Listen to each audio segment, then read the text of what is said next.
Welcome to Suga lifestyle. என்னோடய day பார்த்திங்கன்னா very பிஸியாக சண்டே அதுவுமா ஆரம்பித்தது. இதுதான் என்னுடைய ஃபஸ்ட்டு யூடியூப்பில் லாங் வீடியோ. ஃபஸ்ட் டைம் இந்த வீடியோ பண்ணுறேன். கட்டாயம் நீங்கள் எல்லோரும் சப்ஸ்கிரைப் பண்ணுவீங்க, லைக் பண்ணுவீங்கன்னு நான் ரொம்ப நம்புகிறேன். மறக்காமல் சப்ஸ்கிரைப் பண்ணிக்கோங்க.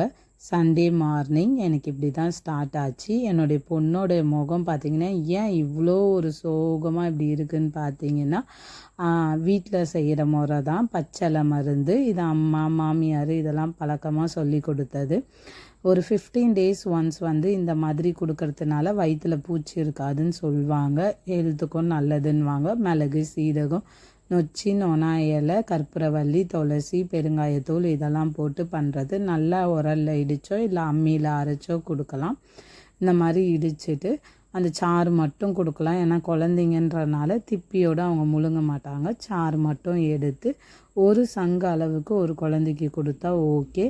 இதை கொடுத்துட்டு மைல்டான ஃபுட்டு பழைய சாதம், இட்லி, இடியாப்பம் இந்த மாதிரி கொடுக்கறதுனால வயிற்றுக்கு ரொம்ப நல்லது. இந்த மாதிரி நாங்கள் ரெகுலராக 15 days ஒன்ஸ் கொடுப்பேன். அதுக்கப்புறமா பார்த்திங்கன்னா காசிமேட்லேருந்து அண்ணா மீன் கொண்டுட்டு வந்திருந்தார். நான் கொஞ்சம் மீன், எறாவும் அதுக்கப்புறம் கடம்பா வாங்கியிருந்தேன். ஸோ இன்றைக்கி மதியத்துக்கு பார்த்திங்கன்னா ஹஸ்பண்ட் என்ன சொல்லியிருந்தாங்கன்னா, இதே வச்சு சமைச்சிருமா அப்படின்னு சொல்லிட்டாங்க. சமைக்கலான்னு சொல்லிவிட்டு முதல் வேலை கிச்சனை வீடெல்லாம் முடிஞ்ச வரைக்கும் க்ளீனாக பண்ணிவிட்டு அதுக்கப்புறம் சமைக்க ஸ்டார்ட் பண்ணிவிட்டேன். ரசம் வச்சுட்டு மீன் வறுத்துருந்தேன், கடம்பா தொக்கு பண்ணியிருந்தேன். ஸோ கடம்பா தொக்கு ரெடி ஆகிட்டு இருக்குது. சாதமும் மீனும் ரெடி ஆகிடுச்சு. இப்படி தான் பார்த்திங்கன்னா ஆஃப்டர்நூன் லஞ்செல்லாம் முடிச்சுட்டு கிச்சனெல்லாம் க்ளீன் பண்ணிவிட்டு இதுக்கப்புறமா மாவாட்டுற வேலைலாம் இருக்குது. அதுக்குள்ளே பார்த்திங்கன்னா சமைக்கும் போதே பொண்ணுக்கு நல்லா தூக்கம். இந்த மாதிரி இடுப்பில் தூக்கி வச்சுட்டு அப்பப்போ சமைக்கிற மாதிரி இருக்கும். அவளை அப்படியே தூங்க வச்சுட்டு மற்ற வேலையெல்லாம் பார்க்குறதுக்கு ஸ்டார்ட் பண்ணியாச்சு. மற்ற குழந்தைங்களுக்கு போயிட்டு சாப்பாடெல்லாம் ஊட்டி விட்டுட்டு அடுத்த வேலை என்னன்னு பார்த்திங்கன்னா மாவாட்டுறது தான். ஸோ மாவாட்டணும். அப்படி இந்த மாதிரி சண்டேஸில் நான் மாவாட்டும் போது என்ன பண்ணுவேன்னா, கொஞ்சம் உளுந்து ஆட்டி மெதுவடையும் போடுவேன். ரெசிபி பார்க்கலாம். இட்லிக்கு தேவையான மாவு, அரிசி எல்லாமே எடுத்து வச்சு ஆட்ட ஆரம்பிச்சிட்டேன். அப்படியே கொஞ்சம் உளுந்தும் போட்டு எடுத்துக்கிட்டு பசங்களுக்கு ஈவினிங் ஸ்நாக்ஸுக்கு வடை போட்டு தரலாம் அப்படின்னு சொல்லிட்டு பிளான் பண்ணிட்டேன். நல்லா உளுந்த கம்மியான தண்ணி விட்டு முடிஞ்ச வரைக்கும் ஐஸ் க்யூப் யூஸ் பண்ணிப்பேன். நான் ஒரு 1/2 hourக்கு முன்னாடி உளுந்து ஊற வைக்கிறேன்னா முன்னாடியே ஐஸ் க்யூப் ரெடி பண்ணி வச்சுப்பேன். இல்லைன்னா ஐஸ் வாட்டர் வச்சு அரைச்சி நல்லா எடுத்துப்பேன். வீட்டெல்லாம் க்ளீன் பண்ணுங்கப்பா ஈவினிங் சொன்னால் என் பையன் பாருங்கள் பெருக்கிற அழகு என்ன அளவுக்கு ஒரே அட்டகாசம். கொஞ்சம் கொஞ்சம் சின்ன சின்ன வேலையெல்லாம் பார்த்திங்கன்னா பசங்க செய்வாங்க. அவங்க தான் செய்கிறாங்கன்னு பார்த்தா இந்த குட்டி அவங்க செய்கிறதுக்கெல்லாம் டிஸ்டர்ப் பண்ணிவிட்டு எதனா ஒரு வேலை பார்த்துக்கிட்டே இருப்பேன். இப்படி தான் பார்த்திங்கன்னா வேலை ஒர்க் எல்லாமே எங்களுக்கு போகும். மாவாட்டி முடிச்சிட்டேன்.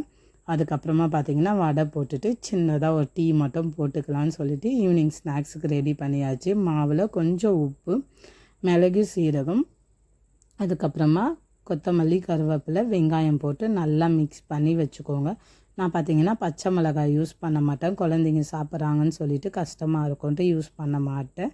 ஸோ வெங்காயம், சீரகம், மிளகு, பெருங்காயத்தூள், கருவேப்பிலை, கொத்தமல்லி மட்டும் போட்டு நல்லா மிக்ஸ் பண்ணி கையில் நல்லா தண்ணி தொட்டு வடையை போட்டு எடுத்துக்கோங்க. உங்களுக்கு பார்த்திங்கன்னா நல்லா சாஃப்டாக நான் வீடியோவில் பண்ணுற மாதிரியே நல்லா மாவை கையால் பிணைஞ்சி விடுங்க. இந்த மாதிரி நல்லா மிக்ஸ் பண்ணுங்க. நான் சின்ன பாத்திரம் எடுத்துகிட்டேன், நீங்கள் பெரிய பாத்திரத்தில் வச்சுக்கோங்க. நல்லா மிக்ஸ் பண்ணி பீட் பண்ணி விட்டிங்கன்னா மாவு கையில் ஒட்டவே ஒட்டாது. அந்த அளவுக்கு சாஃப்டாக வரும். அப்புறம் கையை வாஷ் பண்ணிவிட்டு நல்லா தண்ணி தொட்டு மாவை எடுத்து பந்து மாதிரி உருட்டினீங்கன்னா பாருங்கள், இந்த மாதிரி வீடியோவில் காட்டுற மாதிரியே பண்ணுங்கள். இந்த மாதிரி பண்ணிங்கன்னா மாவு கொஞ்சம் கூட கையில் ஒட்டவே ஒட்டாது. நம்ம அந்த ஹோல் போடும் போது பர்ஃபெக்டாக கரெக்டாக வரும். இந்த இடம் தான் எனக்கு பெரிய ஒரு டாஸ்கே. என்னன்னு பார்த்தீங்கன்னா கொஞ்சம் இந்த எண்ணெயில் போட்டு எடுக்கிறது எனக்கு கொஞ்சம் பயம், அவ்வளோதான். இதில் போடும்போது அப்படியே பயந்துக்கிட்டே போடுவேன். எங்கடா மேலே தெரிச்சிடுமோன்னு பயப்படுற மாதிரியே அப்பப்போ தெரித்து பல காயங்கள், ரத்த காயங்கள்லாம் வாங்கினது உண்டு. சரி பரவாயில்ல, அப்படியும் நம்ம வடை சாப்பிட்டே ஆகணும்னு சொல்லிட்டு இந்த மாதிரியான ரிஸ்கெல்லாம் அப்பப்போ மெயின்டைன் பண்ணுவேன். ஸோ பாருங்கள், இப்படி தான் பொறுமையாக ஒன்று ஒன்றா போட்டு எடுத்து பசங்களுக்கு எடுத்துகிட்டு போய் சாப்பிட கொடுத்தேன். ஒரே அட்டகாசம் 3 எப்போமா அந்த வடை போடும் போது அந்த ஸ்மெல்லை பார்த்து எப்போ ரெடியாகும்னு கேட்டுக்கிட்டே இருந்தாங்க.